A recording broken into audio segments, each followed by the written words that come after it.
के सामने चलता रहा निर्माण, शिकायतें होती रही नजरअंदाज और अब एक परिवार का आशियाना गिरने की कगार पर पहुंच गया। सवाल ये है कि आखिर जिम्मेदार कौन है। नमस्कार, आप देख रहे हैं यूपी की बात और मैं हूं कोमल तिवारी। गाजियाबाद में अवैध और नियमों को दरकिनार कर किए जा रहे निर्माण कार्य एक बार फिर सवालों के घेरे में हैं। जीडीए अधिकारियों की नाक के नीचे हो रहे एक बेसमेंट निर्माण ने एक परिवार की जिंदगी को खतरे में डाल दिया। हालात ऐसे बने कि परिवार को घर छोड़कर सड़क पर आना पड़ा। पीड़ितों का आरोप है कि उन्होंने समय रहते जीडीए में शिकायत की थी, लेकिन कोई कार्यवाही नहीं हुई।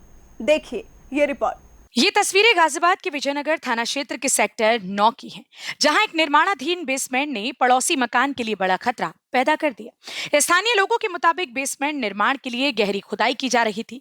इसी दौरान बगल के मकान की मिट्टी खिसकने लगी और देखते ही देखते मकान की नींव पर संकट खड़ा हो गया। मकान के गिरने की आशंका बढ़ते ही परिवार के लोग घर छोड़कर बाहर निकल आए।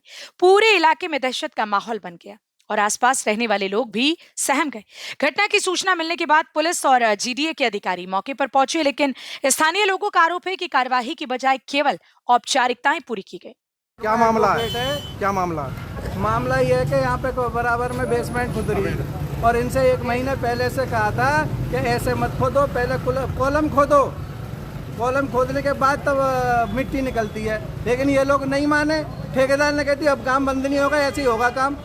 और ये जेई है जो प्रशांत मिश्रा, सबसे बड़ा भ्रष्टाचार ये है। इसको 10 बार हमने कंप्लेंट भी करी, इसने कुछ नहीं किया। यहाँ पे 6 मंजिल, एक फ्लोर पे 6 मंजिल बनवा रहा है ये पैसे ले लेके, आई समझ में, और कुछ नहीं होने वाला। बोलता है कुछ होगा ही नहीं। तो इसकी शिकायत आपने वीसी साहब से करी? किससे? वीसी साहब से पोर्टल पे करी थी, जन सुनवाई वाले। आपने लिखित में वीसी साहब को करी? नहीं, वीसी साहब को नहीं करी। तो क्या कहना चाहोगे?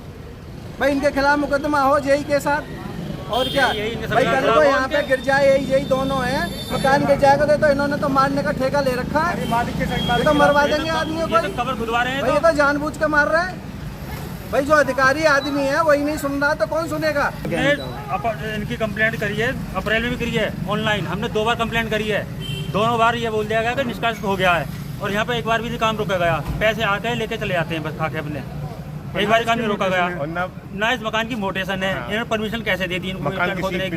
प्लॉट किसी और का है ये। तो आप वीसी साहब से मिले? नहीं मिले? वीसी साहब से नहीं मिले हमने ऑनलाइन ही कंप्लेंट डाली थी। पीड़ित परिवार का आरोप है कि निर्माण कार्य शुरू होते ही उन्होंने जीडीए अधिकारियों को शिकायत देकर संभावित खतरे से अवगत कराया था, लेकिन शिकायत के बावजूद किसी अधिकारी ने मौके का निरीक्षण करना या निर्माण कार्य की जांच करना जरूरी नहीं समझा। नतीजा ये हुआ कि आज उनका मकान गिरने की कगार पर पहुंच गया है और परिवार की जान पर खतरा मंडरा रहा है। स्थानीय लोगों का कहना है कि अगर समय रहते शिकायत पर कार्यवाही होती तो ये स्थिति पैदा नहीं होती।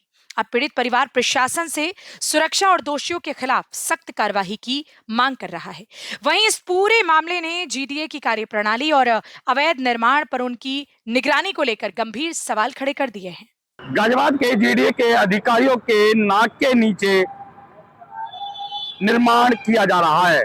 जी हाँ, गाजियाबाद के विजयनगर सेक्टर 9 की बात कर रहे हैं, जहां पर एक निर्माण किया जा रहा है जिसमें बेसमेंट का निर्माण चल रहा है।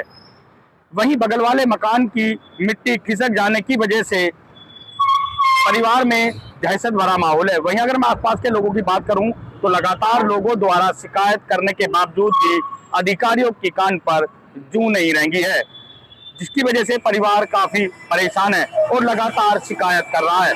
वहीं कार्रवाई के नाम पर खाना पूर्ति कर कर अधिकारियों ने टाल मटोली कर दी है। निर्माण कार्य अभी भी लगातार जारी है, जिसकी वजह से बगल के मकान वालों को काफी जो परेशानी है वो भुगतनी पड़ रही है। अब देखते हैं कि गाजियाबाद के वरिष्ठ अधिकारी, जीडीए से जुड़े अधिकारी इस निर्माण पर क्या कार्रवाई करते हैं।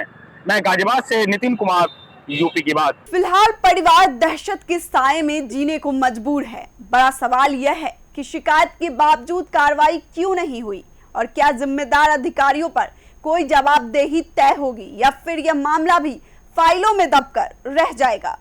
इस खबर में फिलहाल इतना ही। देखते रहिए यूपी की बात।